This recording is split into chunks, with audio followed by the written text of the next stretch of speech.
ప్రైజ్లాంటండి. దేవుడు మరి ఆది కాండము అధ్యాయంలో హానోకు గురించి తెలియపరుస్తున్నాడు.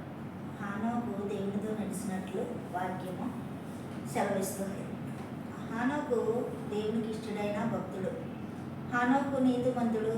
హానోకు దేవునితో మరి సహవాసం చేసేవాడు. హానోకు అందుకే దేవునికి ఇష్టడు కాబట్టి మరణం చూడకుండా కొనుక్కోబడ్డాడు. హానోకు ఆతిథ్యం ఇచ్చేవాడు. హానోకు గృహాన్ని యేసుప్రభు దర్శించినప్పుడు దేవుడు హానోకు చాలా దూరం తీసుకెళ్ళి సాగినంపేవాడంట. ఒక దినాన్న హానోకు కూడా దేవుని గృహం దగ్గరలో వెళ్ళినప్పుడు హానోకుతో అన్నాడంట దేవుడు, నా మిత్రమా, నా ఇంటి దగ్గర గంట వచ్చావు కదా, నా ఇంటికి తీసుకుపోతున్నానని ఆయన రాజ్యానికి తీసుకొని పోబడ్డాడంట హానోకు. హానోకు అన్నిని సహవాసం చేశాడంట. ఎవరితోటి? దేవుడితోటి. మరి నువ్వు నేను కూడా ఎవరితో సహవాసం చేస్తున్నాం? ఎవరితో అన్యోన్యంగా ఉంటున్నాం? ఎవరితో నడుస్తున్నాం? మనలను మనము పరీక్షించుకున్నాం. కాబట్టి హానోకు కూడా సంసారం ఉంది, భార్య బిడ్డలు ఉన్నారు. అయినప్పటికీ దేవుణ్ణి అమితంగా ప్రేమించి ఆయనతో నడిచాడు కాబట్టి దేవుని రాజ్యానికి కొనుక్కోబడ్డాడు. అంతేకాదు తనకున్నదంతా ఆశీర్వదింపబడింది. ఎందుకు?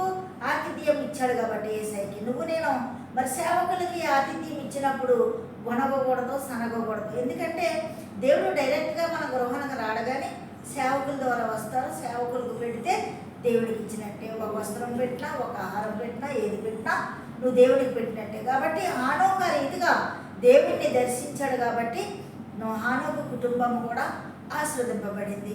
మరి మొదటి వ్యక్తిగా హానోకు మరి మరణం చూడకుండా కొనుక్కోబడ్డాడు.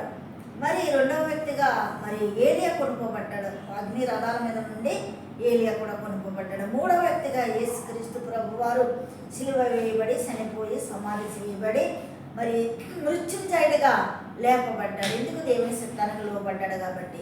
నువ్వు నేను కూడా దేవుని సిద్ధానికి లోబడి దేవునితో నడిస్తే నీకు నాకు కూడా పరలోక రాజ్యంలో మరి స్థానం ఉంది. మరి యోహాను సువార్త 5:51 అతడు నా మాట మరి ఆయన అంటున్నాడు వాక్యము. యోహాను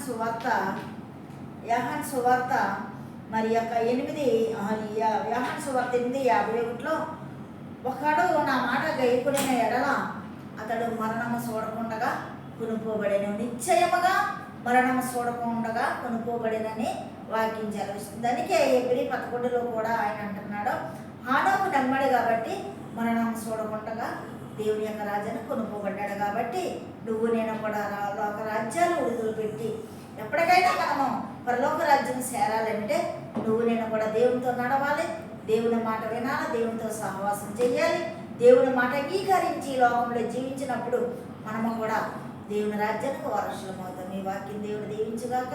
సబ్స్క్రైబ్ చేయండి, లైక్ కొట్టండి, అన్న మినిస్ట్రీ గురించి ప్రార్థన చేయండి. ఆమె